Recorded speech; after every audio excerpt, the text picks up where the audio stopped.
Hello money talkers, welcome to my channel money talks with Payal. इस video में हम discuss करेंगे कल के येस बैंक को लेके इंट्राडे टारगेट इसके क्या हो सकते हैं। जो लोग इंट्राडे करते हैं येस बैंक में, ये वीडियो उनके लिए है। ये शॉर्ट टर्म लॉन्ग टर्म क्या करना है, क्या टारगेट होगा 40 दिन बाद, वो सब को लेके ये वीडियो नहीं है।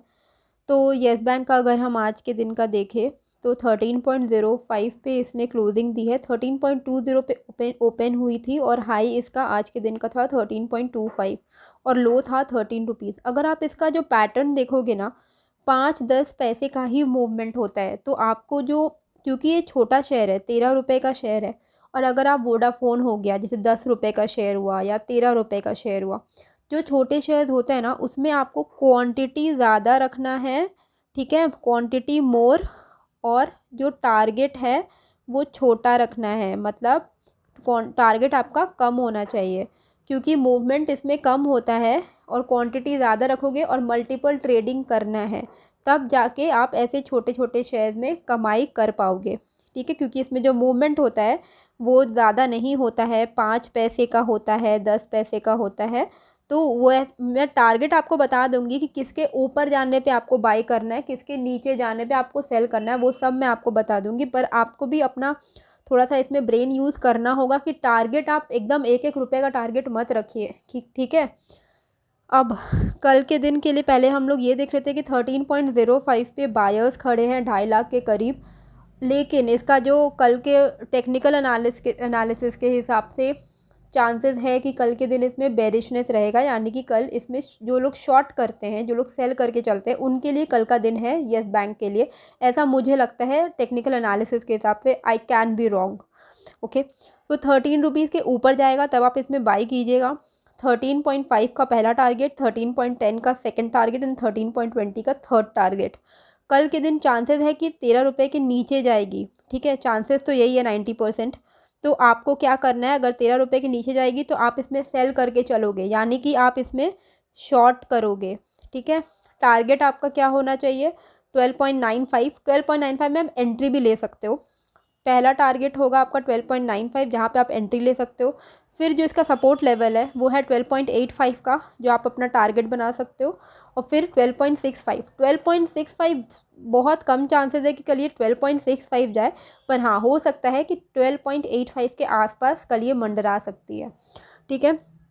लेकिन एकदम आखिरी डेली सपोर्ट की अगर हम बात करें तो 12.65 चांसेस नहीं दिखते हैं कि ये जाएगा, लेकिन 12.65 इसका आखिरी डेली सपोर्ट दिखता है, ठीक है।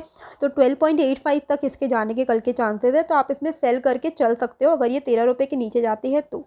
स्टॉप लॉस ज़रूर लगाइएगा यार। बहुत कोई ऐसे आप लोग हो जो लोग स्टॉप लॉस ही नहीं लगाते हो। येस बैंक, वोडाफोन जैसे शेयर में अगर आप लोग स्टॉप लॉस नहीं लगाओगे और इसको डिलीवरी पे कन्वर्ट करते जाओगे तो आपको लॉस होगा, क्योंकि इन शेयर्स का लिटरली कोई भरोसा नहीं है, ठीक है।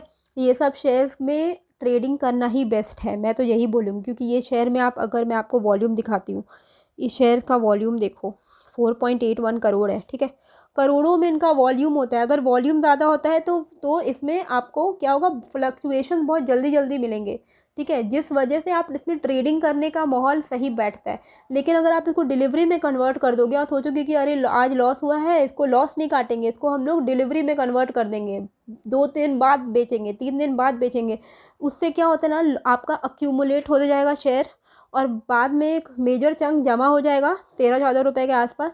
और पता चला कि बाद में येस बैंक चली गई 8 रुपये पे, 9 रुपये पे, आपको हो गया लॉस, ठीक है। तो अगर आप इंट्राडे करने बैठ रहे हो, उस माइंडसेट के साथ बैठो कि मुझे आज के आज ये ट्रेडिंग कंप्लीट कर देना है, चाहे वो लॉस ही क्यों ना हो रहा हो मेरे को, ठीक है। अब ये बहुत नेचुरल है, ये मैं बहुत सारे वीडियोज़ में मैंने आपको बताया है। अगर आप इंट्राडे कर रहे हो, ठीक है, तो आपको पहली बात लालच नहीं रखना है कि अरे बढ़ रहा है अभी नहीं बेचूंगी, ठीक है। वो लालच नहीं रखना है कि अभी नहीं बेचूंगा, अभी नहीं बेचूंगी।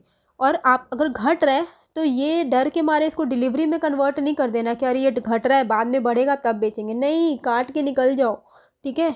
लॉस काटो, निकलो।